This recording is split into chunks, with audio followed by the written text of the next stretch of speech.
শিক্ষকদের ধরে নিয়ে যে থাপড়াতে দেখলাম একটা ভিডিওতে, সেটা খুব খারাপ লাগলো।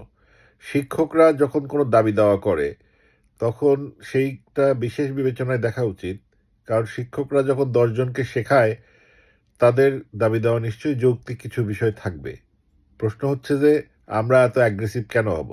কারণ এর আগে দেখেছি শিক্ষক নামের এই প্রাণীটি একজন ম্যাজিস্ট্রেট বাধ্য করেছে পায়ে ধরে সালাম করার জন্য, পায়ে ধরে ক্ষমা চাওয়ার জন্য। সেও কিন্তু বিসিএস ক্যাডারের শিক্ষককে করেছে কাজটা। অর্থাৎ সামাজিকভাবে বাংলাদেশে শিক্ষকদের মর্যাদা নেই। যদি থাকতো তাহলে একই ক্যাডারের একই গ্রেডের একজন ম্যাজিস্ট্রেট একজন শিক্ষককে পায়ে ধরে সালাম করাতে বা করতে বাধ্য করতে পারতো না। আপনারা দেখেন এই যে এত কিছু হয়ে গেছে, আমার পরিচিত শিক্ষক আছে এতদিন পর্যন্ত সে প্রফেসর পর্যন্ত হতে পারেনি, প্রমোশনই পায়নি। কিন্তু এই পুলিশেরা কিন্তু মানুষও মারছে, টাকা পয়সা নিয়ে তারা নর্মালি ভালো থাকে, আবার এই সরকার চলে যাওয়ার পরে মানে ফ্যাসিস্ট সরকার চলে যাওয়ার পরে সুপার নিউমারি প্রমোশন নিয়ে বেশ লাক্সারিয়াস আছে, সমাজে তাদের সম্মান আছে, তারা মানুষ। আর কেউ মানুষ না আর কি। আমি এটা আর কেউ বলতে বুঝাচ্ছি যে যাদের হাতে আসলে ডান্ডা নাই, ক্ষমতা নাই, তারা আসলে মানুষ না বাংলাদেশে। এটার থেকে বের হয়ে আসতে হবে। সিভিলিয়ানদের মানুষের মর্যাদা দিতে হবে। শিক্ষকরা সমাজের মেরুদণ্ড যদি বলেন, তাহলে তাদের ১,০০০ টাকার জায়গায় ১,৫০০ টাকা দেওয়া কি খুব বেশি অসম্ভব নাকি?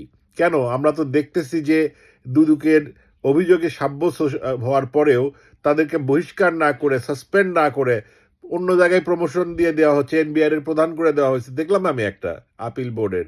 এটা কি যে নিজেই দুর্নীতির অভিযোগে অভিযুক্ত, তার পক্ষে কি কোনো বিচার করা সম্ভব? এটা একমাত্র বাংলাদেশে সম্ভব। অবিচারের দেশ, অন্যায়ের দেশ, যেখানে দুর্নীতি করলে কোনো বিচার হয় না।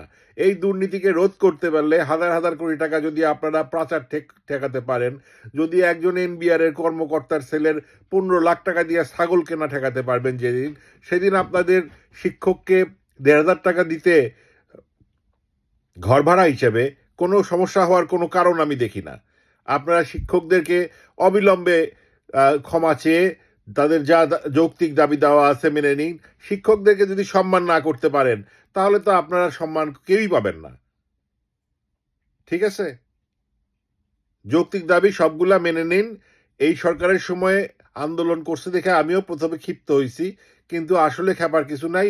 অন্য যে সরকারের সময়েই যাক, শিক্ষকদের লাঠি পেটা করলে কারো কোনো সমস্যা হয় না। শিক্ষকদের কোনো বাহাদুরি নাই, শিক্ষকদের কোনো লাঠি নাই, শিক্ষকদের কোনো প্রভাব নাই, কোনো অ্যাসোসিয়েশন নাই যেটা সরকারের কোনো